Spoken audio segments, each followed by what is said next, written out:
Welcome to Whiteboard Wednesdays, real talk with a realtor. I'm Rayce Rollins, also known as the Agent Lady, and today we have Rayce Rollins here, and he's an accountant, and he's going to give us his perspective of investing, which is really important because, again, guys, he's an accountant. So, Rayce, take it away. Thank you for coming. 100%. So it's super excited. So I wanted to deploy a lot of value here. So I came up, so I'm using this acronym. I didn't come up with it, but these are the points I want you to keep in mind when investing in real estate. Just to keep this thing, it's called IDEAL. Now, IDEAL is an acronym. The first thing is going to be income. And this always should be the most important thing that you invest in, because there's no such thing as a good business or a good investment that doesn't make you money. A lot of people get into real estate hoping that that property gets more and appreciates, and they lose money because they always have this sort of idea that the property is going to be worth so much in the future. I would just focus specifically on income. How much can I generate from this property in rents or income every month so that I am profitable? Today. Okay. Today. Great. The next thing you want to look at is depreciation. Depreciation is a non-cash outflow that allows you to reduce your tax balance on the property.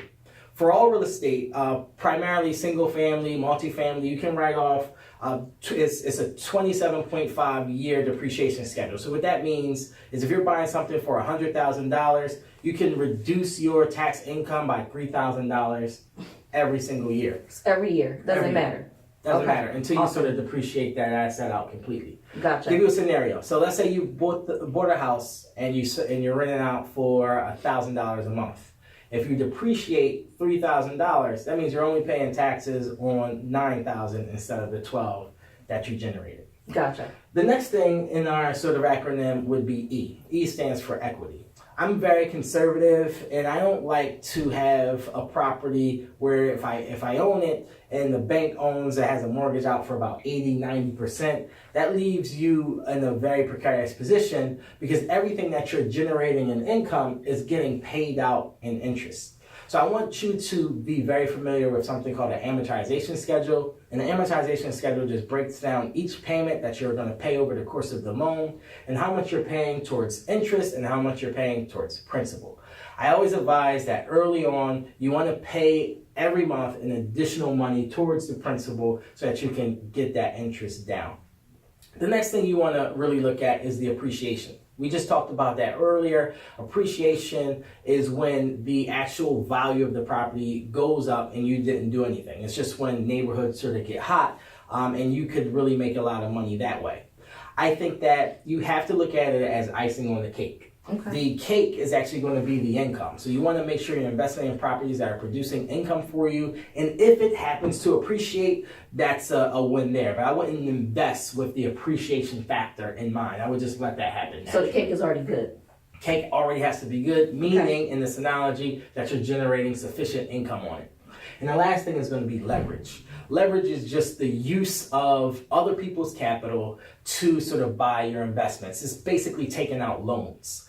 And the thing about real estate is 100% of the mortgage interest that you pay out is tax deductible. Okay. So you can have a scenario where you sort of reduce your income taxes just by paying out mortgage. You just want to be careful with leverage because you want to use it responsibly. I don't believe that you should leverage out 100% of the property because there's no point in saying that you own something if it's just breaking your back and taking money out of your pockets every month. What's a good percentage for you?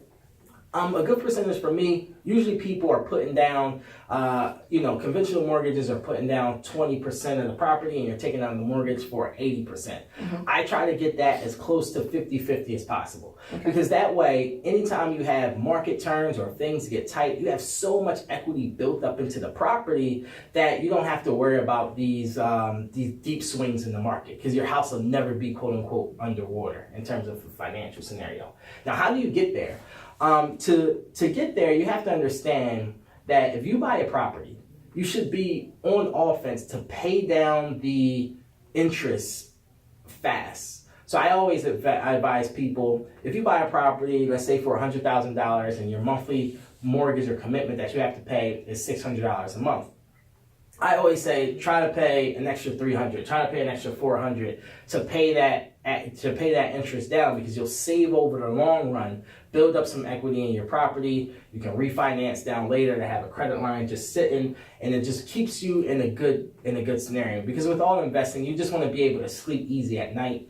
You don't want to be in a scenario where you have to depend on that rent or that tenant to make your payment, because if he doesn't make your payment, you can't make the payment. And that eventually is going to get you into a lot of trouble. And as you know, when 2008, when that market crashed, which I think is going to happen again, because you're seeing like the same characteristics of just real estate just increasing without any substance or hard financial numbers to justify it.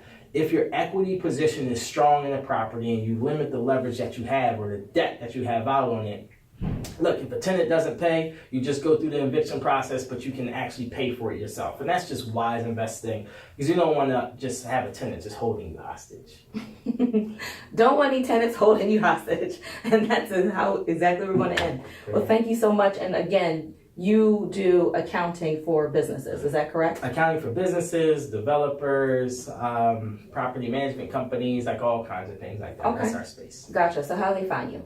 You can email me. My email address is rayce@growsmall.com. Okay. We'll also put his information up at the end as well. Well, thank you so much again for coming.